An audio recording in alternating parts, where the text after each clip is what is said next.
Hello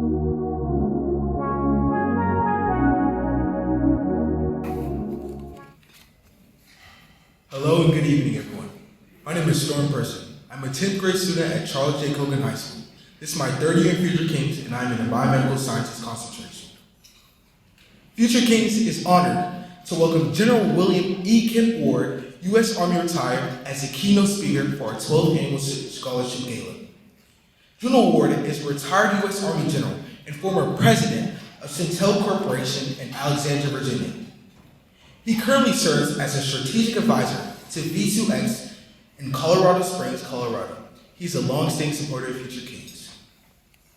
General Ward is a member of Omega Psi Phi Fraternity, Incorporated, and Sigma Pi Phi Fraternity, Incorporated. His distinguished career in service has earned him numerous honors, including the Essence Magazine Leadership Award, the Black Engineer of the Year Lifetime Achievement Award, the Presidential Award of Distinction from Morehouse College, and the 100 Black Men of America Lifetime Leadership Award. A native of Baltimore, Maryland, General Ward was commissioned as a distinguished military graduate into the regular Army in June 1971 through the ROTC program at Morgan State University. Over the course of his military career, he commanded at every echelon from lieutenant to general. General Ward made history as the nation's first Black combatant commander. As the inaugural commander of the United States Africa Command, otherwise known as AFRICOM, established on October 1st, 2007. He led one of the Department of Defense's 6 unified geographic commands, responsible for all U.S. defense and security activities across the African continent and its island nations. A sought-after speaker, General Ward holds a Bachelor of Arts in Political Science from Morgan State University and a Master of Arts in Political Science from Pennsylvania State University. He's also been awarded an honorary doctorate in public service from Morgan State University and an honorary doctorate of humane letters from Virginia State University. Now, ladies and gentlemen, would you please help me welcome General William Kent Ward to the podium?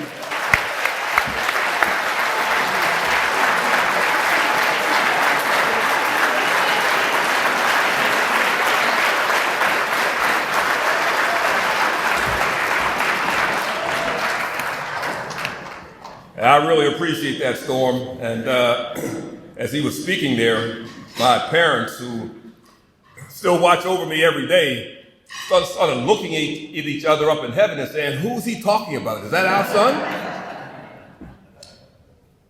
First of all, let me say how much of an honor it is for me to once again be amongst you here as we celebrate these young men. I guess for me, there's no higher privilege than to be at an occasion where the excellence of our society represented in these young men is on full display. And as they marched up here, lined up, told us who they were, who they are, and what they're going to be, it brought a smile to my heart. And I know to yours as well. So I know you young men are out there in the audience. Let's give those young men another round of applause for letting us know how proud of them we are.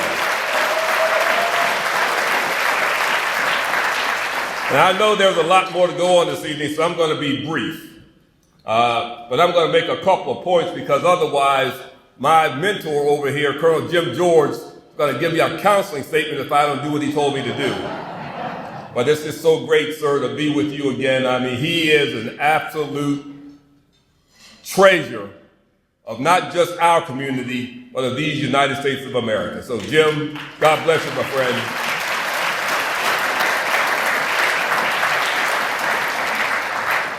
I just want to give Dr. King another thank you for inviting me to be a part of this evening. You know, the occasion came about in a bit of a strange type of a way. I wasn't scheduled to be your speaker this evening. There was another gentleman on tap to do this, and I'm going to be very, very bold and say it. He was one of my pups, one of my youngsters that I'd raised over the years, if so to speak, another retired general, but he left the area, and before he could commit to doing this, he hadn't retired yet. And given the environment of the day, it was a bit dubious for him if he were to say yes, and then the advertisements that go out announcing the program, how that might impact him. And when that was noted, Dr. King reached out to me and said, well, Kip, your guy can't come, so I guess it's you. But it is indeed a pleasure and honor, and I'm really happy for the invitation that was extended to me to participate in this noteworthy program. My wife, Joyce, she's my road buddy. In fact, let me acknowledge it because we're still in April. This month, she and I celebrated our 55th wedding anniversary.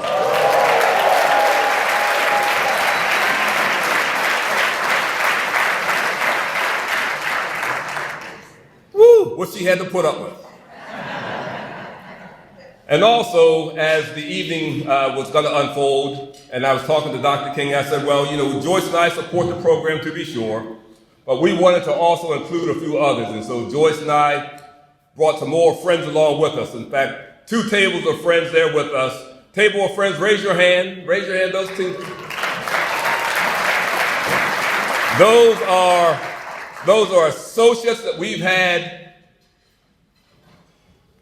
I will include throughout our entire career because represented are some of my military buddies, fraternity buddies from both of my fraternities, classmates from various schools we've attended. They range from an old broke infantryman right there. He and I commanded infantry companies together in Korea in 1974 and 1975.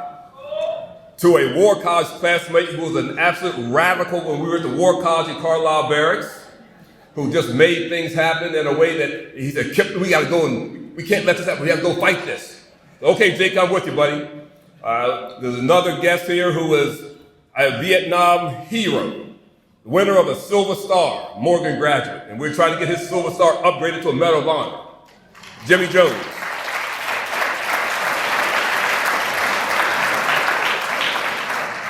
And I say that only to note that the path that these young men are on, and I'm going to talk to you fellas pretty directly here in a little bit, so get ready.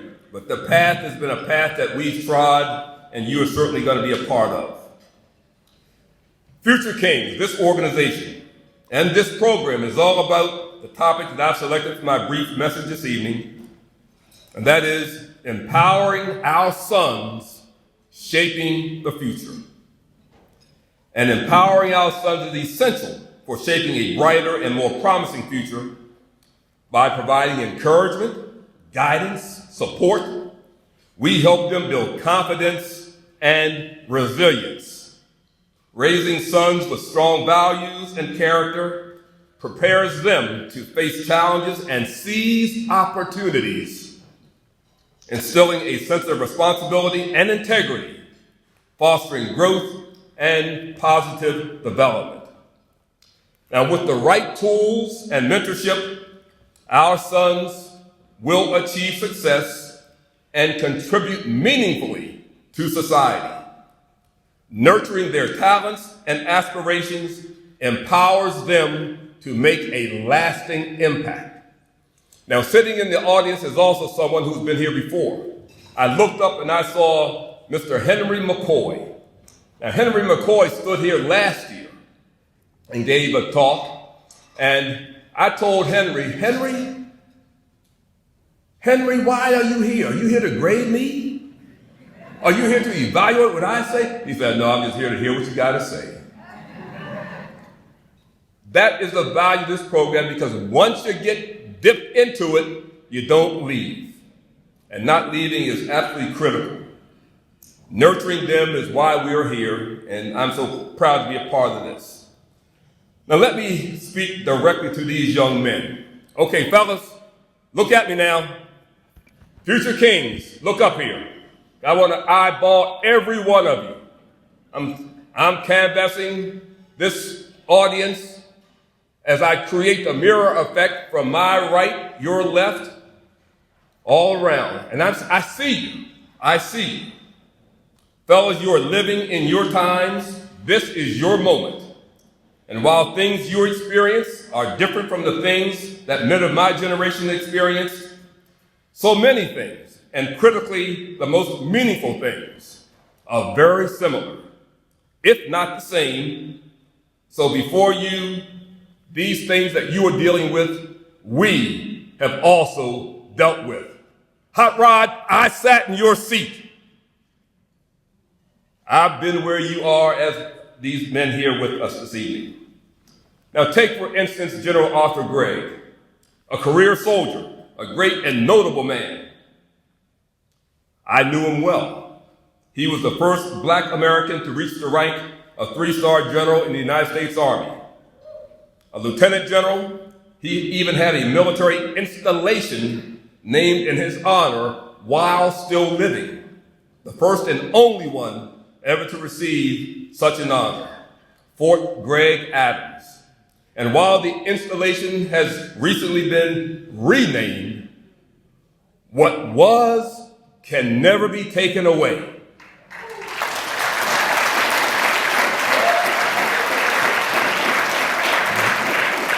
General Gregg's legacy reminds us of a powerful truth, that you must pursue all possibilities, despite the obstacles that may be put in front of you.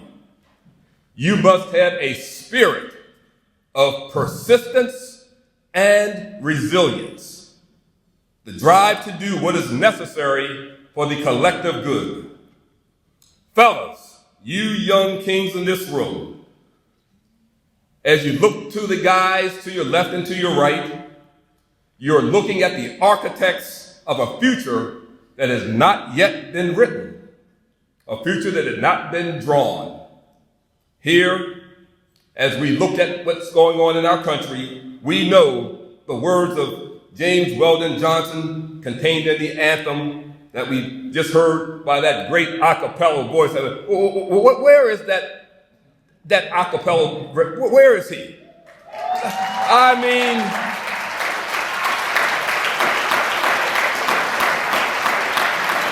how fantastic was that? Shout your name out again, Hot Rod. My name is Jakai Dennis.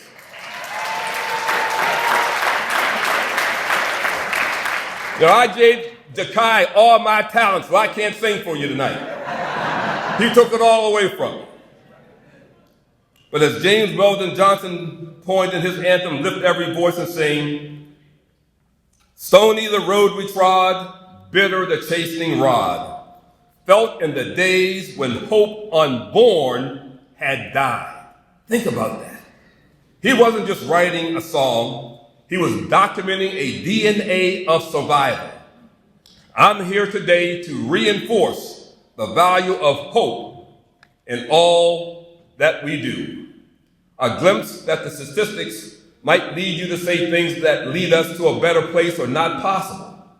Minority men make up roughly 6% of the U.S. population. We are often underrepresented in boardrooms and overrepresented in the shadows. But statistics are not destinies. As the closing lines of Ernest Henley's poem Invictus tells us, I am the master of my fate. I am the captain of my soul. I want you, young kings, to have a purpose, a North Star. Purpose is the difference between drifting and sailing. Purpose has a corollary, discipline. Without purpose, discipline feels like punishment. With a purpose, discipline is a weapon.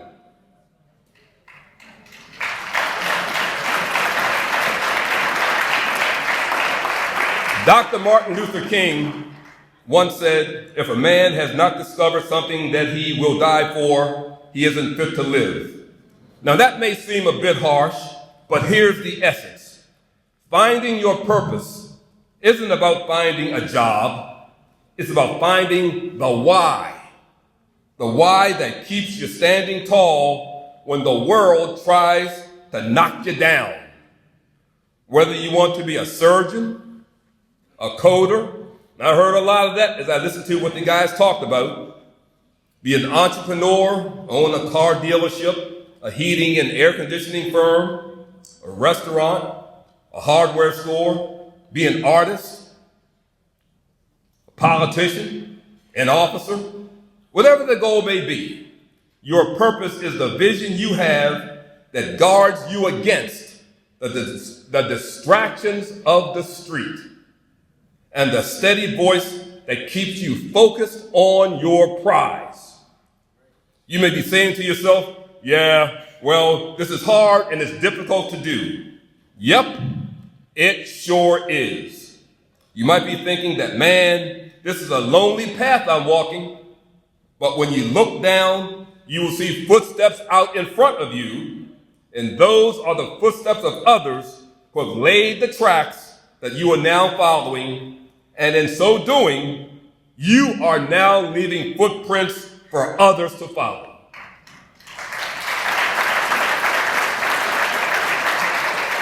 You know, just as Thurgood Marshall sat in a segregated courtroom so that judges today can stand as the judge of those courtrooms. Just as Bayard Rustin organized movements while his very identity was under fire. Just as Guyon Bluford looked at a sky that didn't want to let him in and became the first Black American in space. And recently, what did we witness? We witnessed Victor Glover go on the other side of the moon and back. We have Gladys West. She didn't let her education go to waste and was the first mathematician that developed the computations to map the earth, making GPS possible.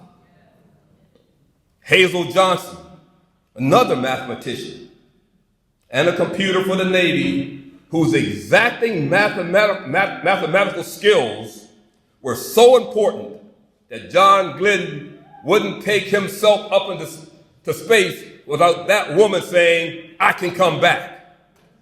And I say these two ladies in a very deliberate way because our community, as we raise Black men, must never, ever, ever forget what our women mean to us.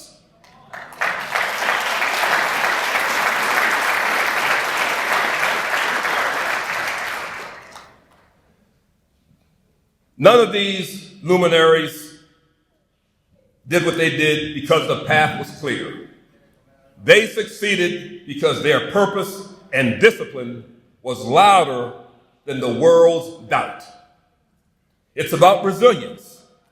When things get hard, and they will, remember Langston Hughes? He wrote a poem reflecting on a boy's message from his mother. But the message is for all of us, especially you young men here. This is a bit of how the poem went.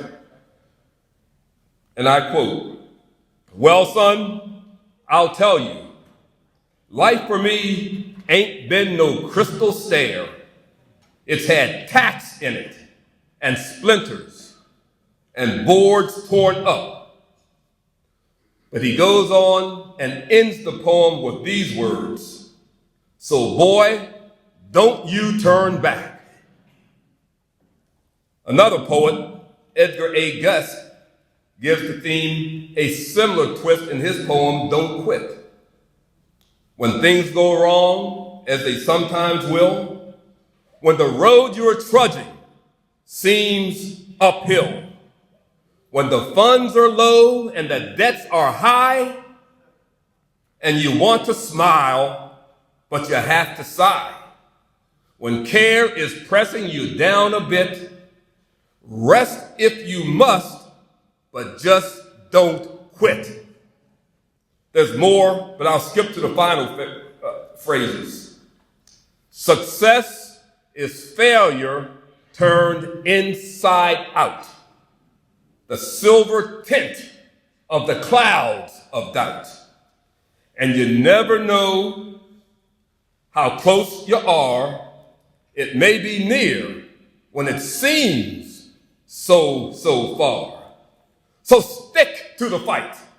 When your heart is hit, it's when things seem worse, you must not quit.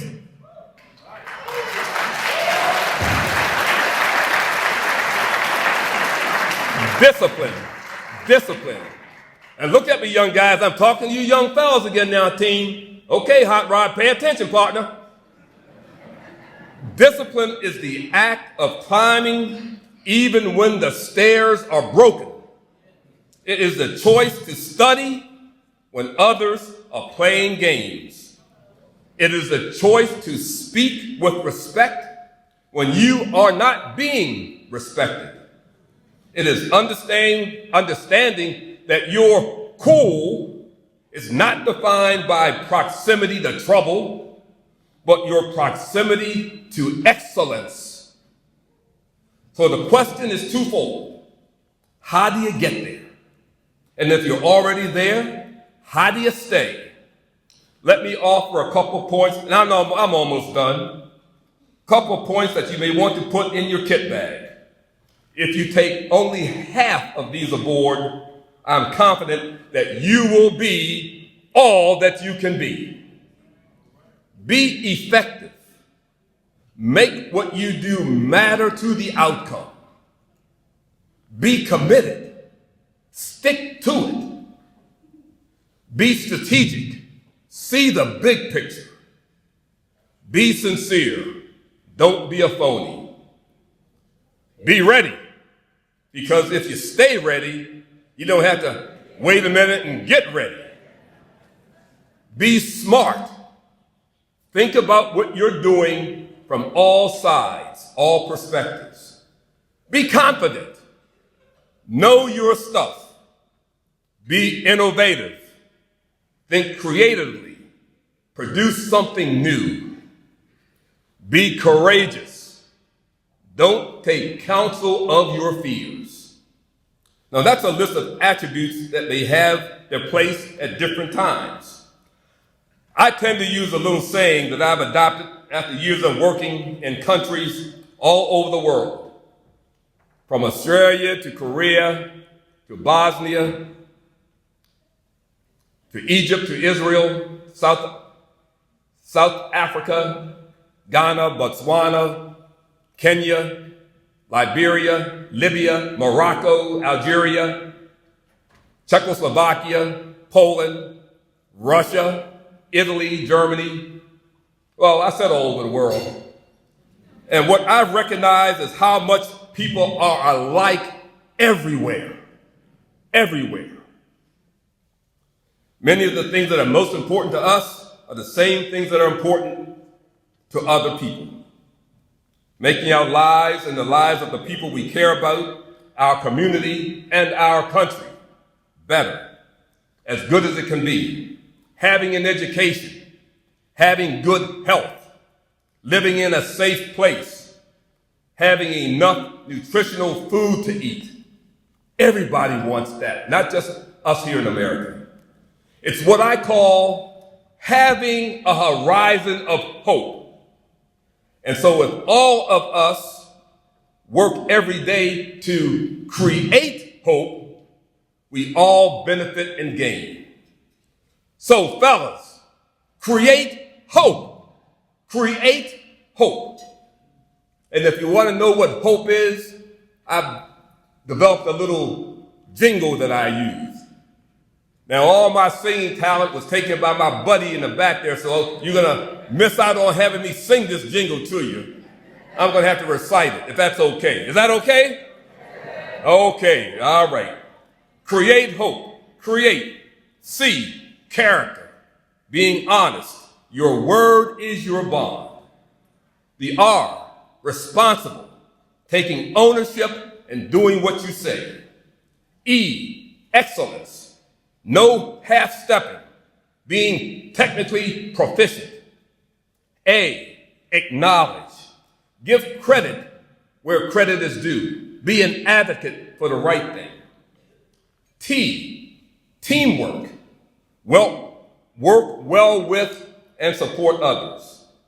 E, energy. Take the initiative. Hey, fellas, can't be lazy. H, health. Take care of yourself in order to help others. Now, some say, well, I'm healthy, I can take care of myself. Now, I'm not as old as a couple of y'all in here, and you old guys know who I'm talking about. Yeah, some of you, yeah. But age is only a number. Age is only a number. So even at almost 77 years of age,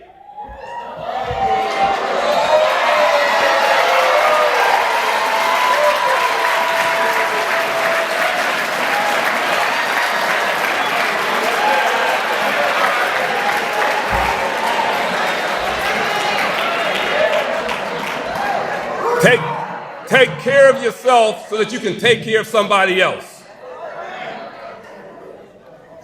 The O, opportunity. Opportunity. Seize openings. Don't run from opportunities. P, presence. And maybe one of the most important things I want to leave with you.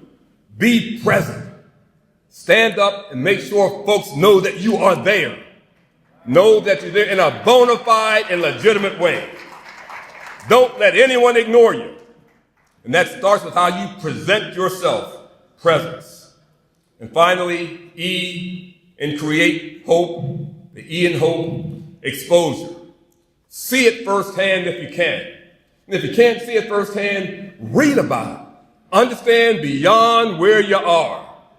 Be exposed to something different so you know what's possible. Now this leads me to a quick discussion, and I'm almost done. This leads me to a quick discussion of luck. Now, folks talk about, well, he was just lucky. She was lucky. Team, there's no such thing as luck. My reaction is that luck is nothing more than preparation, meeting, opportunity. Now, part of that equation you have total control over. Preparing yourself and then positioning yourself to be recognized in order to take advantage of what is presented before you. And that's your mission. Don't back away. Be present, be prepared. Be a good listener. Admit fault. Treat others with respect. Seek to cooperate and not intimidate. You embody self-confidence. You inspire it. You don't have to demand it. There's a Proverbs message that I think is so critically important. Proverbs 13:20. Walk with the wise and become wise, for a companion of fools suffers harm. Your character and your integrity are non-negotiable. Even in the face of criticism, that must be a constant for you. In conclusion, first, be a good person. Be a good man. These words will always be true. You are being exposed to adulthood by this outstanding program, preparing you for a glorious future. Therefore, you are already witness to it. You see it, believe it, and you will achieve it. Again, team, it's just really great being here with you. My parting words: stay motivated, stay focused. You have the tools to be all that you can be. God bless you.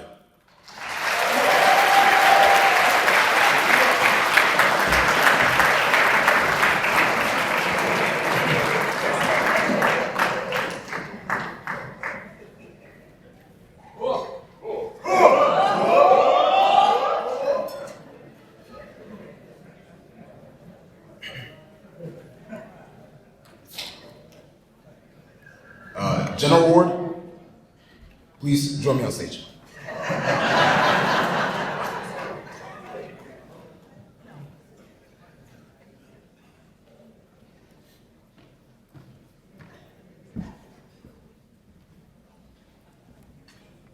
Thank you so much, General Ward, for your words of wisdom, full of instruction, guidance, encouragement, and strength.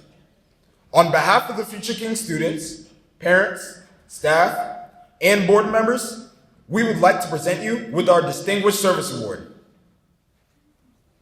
And it reads, in recognition of your commitment to the development of young men of promise, the Future Kings are extremely grateful to you for your contributions in support of the 12th Annual Future Kings Gala on April 25th, 2026. General Ward, we thank you. Thank you very much. Thank you.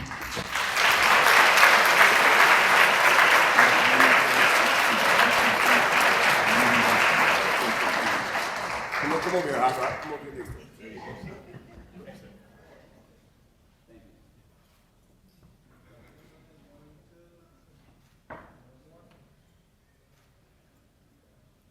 Thank you.